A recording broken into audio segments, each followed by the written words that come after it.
మరణాత. దేవుని వాక్యాన్ని చదువుకుందాం.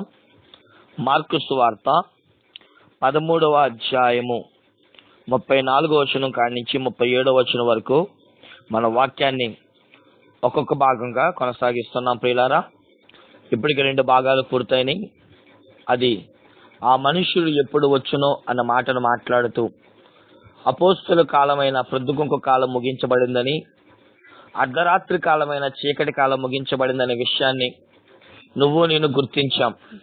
ఈరోజు 3వ కాలమైన కోడు కూయు కాలాన్ని గురించి కొద్ది నిమిషాలు నువ్వు నేను మాట్లాడుకోవడానికి ఇష్టపడుతున్నాం. ఈ కాలము యొక్క సమయం ఏంటంటే ఉదయం 12 గంటల కాడి నుంచి 3 గంటల వరకు. దీన్ని 3వ కాలం, దీనినే దొంగల కాలం అని కూడా పిలుస్తారు.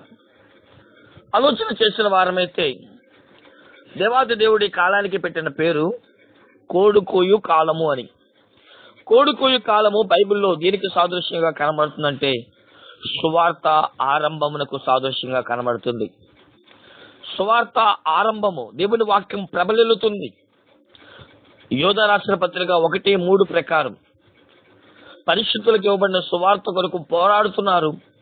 దేవుని యొక్క సువార్తను అనేకులకు తెలియజేయడానికి ఇష్టపడుతున్నారు. కాబట్టి ఈ కాలాన్ని సువార్త ఆరంభ కాలము అని అంటున్నారు. అయితే ఒక మాట మీకు జ్ఞాపకం చేయాలి. ఈ సువార్త ఆరంభ కాలాన్ని దేవుడు పెట్టిన 2వ పేరు ఏంటంటే దీన్ని దొంగల కాలం అంటారు. అంటే దొంగ ఎలా వచ్చునో తెలియదు, కానీ దోచుకుని వెళ్ళిపోతాడు. అలాగే దేవుని సువార్త వింటున్నప్పుడు కూడా దోచుకొని వెళ్ళిపోవడానికి ఇష్టపడతాడు. అందుకని యేసుక్రీస్తు ప్రభువారు మత్తయి సువార్త 13వ అధ్యాయం విత్తువాని గురించి ఉపమానం చెబుతూ త్రోవ పక్కన విత్తబడిన విత్తనం పిచ్చుకలు వచ్చి వెతికిలిపోతాయి అని సెలవిస్తున్నాడు. పిచ్చుకలు దుష్ట సంబంధులు. విత్తబడుతున్న వాక్యాన్ని అనేకుల మధ్యలో నుంచి ఈరోజు ఎత్తుకుని పోవడానికే ప్రయత్నిస్తున్నాడు. కాబట్టి వినబడుతున్న ఈ సువార్తను ఒకంత జాగ్రత్తగా విని మనము గమనించవలసిందిగా మిమ్మల్ని కోరుతున్నాను. ఈ సువార్త కాలము అని చెప్పడానికి 3 విషయాలు ఈరోజు నేను మీతో పంచుకోవాలని ఇష్టపడుతున్నా.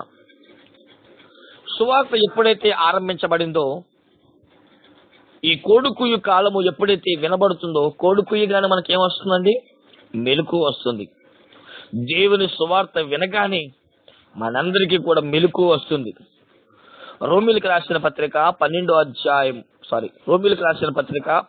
అధ్యాయము 12వ వచనములో దేవాతి దేవుడు మెలకువను మనకి రప్పిస్తున్నాడు. చీకటి ముగించబడింది,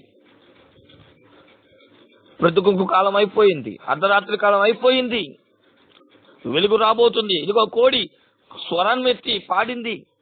కోడి కుయ్యగానే మనకి ఎలా మెలకు వస్తుందో, అలాగే దేవుడు కూడా మనకి సువార్త ద్వారా అనేకులకు దేవుని గురించిన బోధన చేత మనకి దేవుడు ఏం చేస్తున్నాడంటే మెలకువను పుట్టిస్తున్నాడు. గమనించండి, మెలకు ఎలా కలిగిస్తున్నాడంటే అపోస్తల కార్యం 16వ అధ్యాయంలో ఆ కాలం ఒడ్డున కూర్చున్న లూదియా అనే వ్యక్తి ఓదారంగప్పుడు అమ్ముకుంటున్న సమయంలో తన ప్రక్కనే ఉన్న అపోస్తలుడైన పౌలు దేవుని సువార్త ప్రకటించినప్పుడు ఆమె ఊరకనే విని తమ హృదయాన్ని మార్చుకొని మెలకు కలిగినట్లుగా మనం చూస్తున్నాం. మెలకు కంటే ఏంటో కాదండి, దేవుడి గురించి తెలుసుకునుట, దేవుని వాక్యం గురించి తెలుసుకునుట, మన బ్రతుకుల గురించి తెలుసుకునుట. ఈ బైబిల్ నువ్వు ఎలా ఉండాలో చెప్తుంది, ఈ బైబిల్ నువ్వు ఎలా నడవాలో చెబుతుంది, నడిచే వారికి పరలోకం ఎలా వస్తుందో చెబుతుంది. అందుకని దేవుడు ఏమంటున్నాడు అంటే మీరు మెలకుగా ఉండండి, జాగ్రత్త పడండి. ఎందుకనంటే కోడు కూసే కాలంలో సువార్తను దొంగిలించి నిన్ను పాపంలో పడివేయడానికి సాతాను ఇష్టపడుతున్నాడు. అందుకని దేవుని వాక్యం 1 పేతురు 5:8 నిబ్బరము కలిగి మెలకుగా ఉండుడి, మీ విరోధి అయిన సాతాను ఎవరిని మింగుదమా, ఏ పాపంలో పడేద్దామా, నిన్ను ఎలా నాశనము చేద్దామా, దేవుని సువార్త వినిపించినా లేదా నిన్ను ఎలా పాపంలో తోసివేసి దేవునికి దూరంగా చేసేద్దామా అనే విషయంలో విశ్వ ప్రయత్నాలు చేస్తున్నాడు. కాబట్టి మీరు మెలకుగా ఉండండి. ఇది కోడి కూసే కాలము. కోడి కుయ్యడం వినబడగానే నువ్వు ఎలాగైతే మెలకు వస్తుందో అలాగే దేవుని వాక్యం వినబడగానే నీకు మెలకు రావాలి, పాపంలోని మెలకు రావాలి, మొద్దుతనం లేదంటే నిద్రపోతుతనం, పాప జీవితము, దేవుని వాక్యాన్ని పోగొట్టుకునే లక్షణాల నుంచి నువ్వు మెలకు రావాలని దేవుడు ఆశపడుతున్నాడు.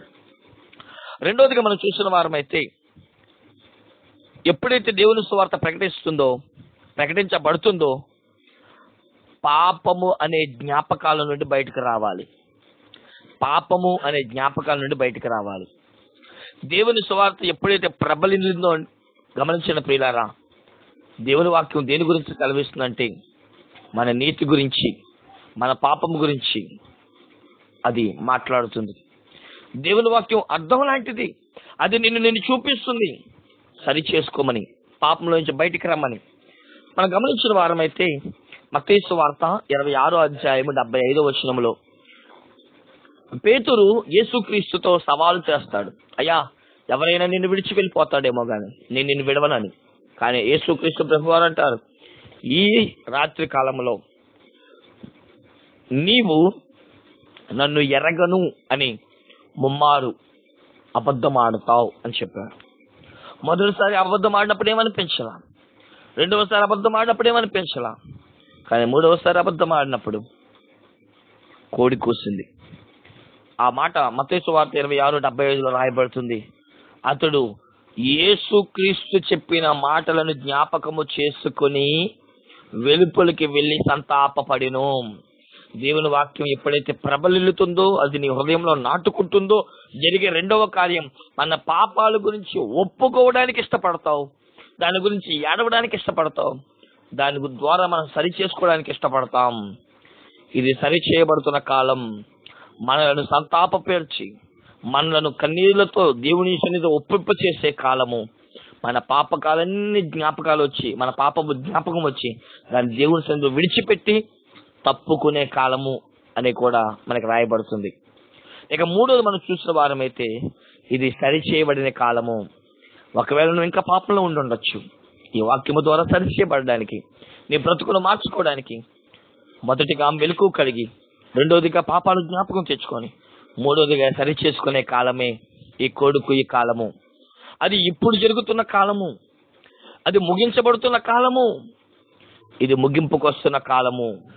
ఈరోజు వాక్య వర్తమానం వింటున్నప్పుడు దేవుని జనాంగమా, ప్రకటన గ్రంథం 3:20 వచనంలో ఆయన తలుపు ఎదుట తట్టుచున్న కాలము. దేవుని సువార్త ద్వారా నేను తట్టుచున్నాడు.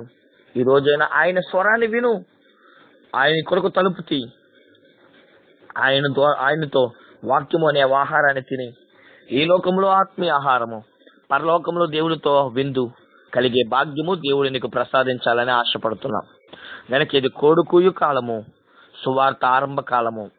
అలాగే ఇప్పటికి సువార్త ముగింపు కాలానికి వస్తున్నాం.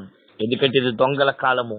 దేవుని వాక్యం సెలవిస్తుంది, దొంగతనంకి వచ్చినేమో గాని నేను మట్టిగా నా కాలాన్ని దొంగలు వలె దొంగతనంకి వచ్చినట్లుగా నేను రాబోతున్నానని దేవుని వాక్యం సెలవిస్తుంది. కనుక ఆ సువార్త ఆరంభ కాలము ముగింపుకొచ్చింది. ఏ సమయమో ఎప్పుడో తెలియదు. అది ఈ రోజే కావచ్చు, నువ్వు వాక్యం వింటుండగానే కావచ్చు. కనుక మనము దగ్గర పడ్డాం, ముగింపుకొచ్చాం అని తెలుసుకొని ఈ కాలం కూడా సాధ్యమైనంత త్వరలో ముగించడానికి దేవుడు ఇష్టపడుతున్నాడు. కాబట్టి ఈ కోడుకోయు కాలములో మనం జాగ్రత్త పడదాం, దేవుని కొరకు ఎదురు చూద్దాం.